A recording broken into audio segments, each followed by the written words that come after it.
Alright, so before I get into the actual chapter, there's obviously a lot going on here with this cover art, right? And aside from this being hands down just my favorite cover that we've gotten for any chapter, there's a lot more going on visually. So aside from the moon that's referencing back to when Saitama jumped off it in his fight against Boros, we're seeing this glare in the middle that's surrounding this eyeball, and above it is actually the observable universe. And when you see the eye in the middle, again, there's this light flare on the left side of it, right? Which is interesting because it's almost like a solar flare, or at least the kind of glare that comes from the sun. And if Saitama is being paralleled as the moon here, then I'm sure it just has to mean that this eyeball is God who's watching over Garo and Saitama. And I think it was in my last review, I'm not too sure, but I remember I mentioned that if we were ever gonna see Blast or God again, then it would have to be during this fight between Saitama and Garo, right? Like, it only makes sense to me that we would at least see either Blast or God have some perspective on what's going on after the fall of the Monster Association. And it looks like I was right. It does seem like this cover art is alluding to God watching over Saitama and Garo. And the fact that we're seeing the observable universe in the upper part of it is really curious because it just gives off the impression that whatever is gonna happen next will somehow affect the entire universe of One Punch Man. Now, I could be completely wrong about that, right? But if the moon is representing Saitama, the eyeball and the sun glare is representing God, then I'm assuming that the entire universe now has some role to play in all of this, whatever that is. And again, I'm not too sure what that role is or even how Saitama and Garo fighting will affect the entire universe, but just knowing now that God is watching this makes this all the more interesting if it means we'll see him make another appearance. But getting to the chapter, we're seeing Garo moments before he meets Saitama again. He's getting the assumption that even though he's completed his fist, that there's still something missing. And picking up from where the last chapter ended, we're seeing Garo and Saitama do this epic face-off. Garo's asking him, "Who the hell are you?" And I really love this next part, right? When Garo changes the question, he says, "What am I supposed to be, you ask?" Because it's almost like he's asking the question to himself at this point. What is Garo actually? And we're finally seeing the inner conflict in Garo now when he remembers Bang telling him to follow the voice of your heart. But then after he remembers this, he says, "Sorry, old man, I'm gonna do something only I can do." And Garo actually reminds me a lot of Light from Death Note here, right? Because for those of you who have seen Death Note, you'll remember how Light ultimately did what he did out of sheer obligation, because he convinced himself nobody else would go as far as he did, despite believing he was 100% justified in his actions. And now we're seeing Garo, except Garo realizes that if he followed this voice in his heart, then he wouldn't want to become a monster. In a sense, he's martyring himself for this greater good that he says is something only he can do. And of course, Garo wanted to become a monster, right? But I think it's only because he thought this was his only way out, that this was his way of saying the ends justify the means. And to be fair, it's gotten him pretty far, right? But this is why he says sorry to Bang here, because he knows he's putting his obligation over himself at this point. And even though this is a burden that he willingly chose to take on, we're finally seeing the consequences to that now when he says sorry to Bang, because he realizes he's actually sacrificing something now.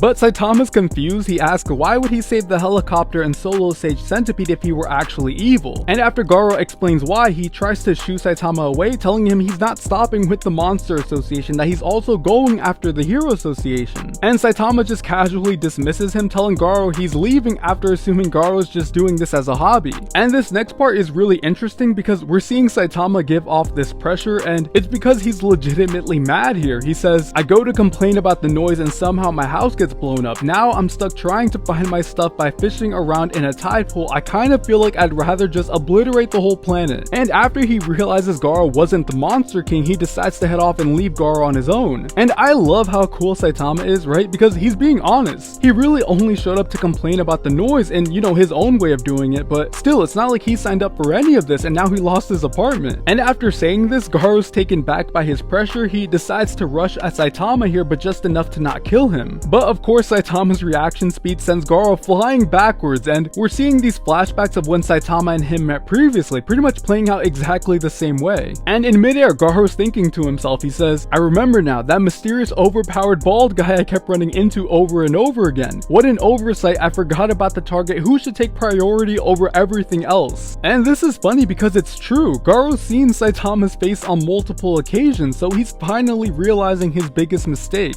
But unfortunately, this is where the chapter ends, and man, I really wish we could have gotten more, right? But at the same time, I'm glad there's a full chapter dedicated to just their final meeting. I can't wait to see see how the next one goes. But that's gonna be the end of the video, guys. Thank you so much for watching. If you liked what I had to say, then please leave a like. I'd greatly appreciate it. And if you're interested in more One Punch Man videos, then make sure you subscribe. I'll be doing more here on the channel like always. And yeah, again, thank you so much for watching, guys. Have a great day.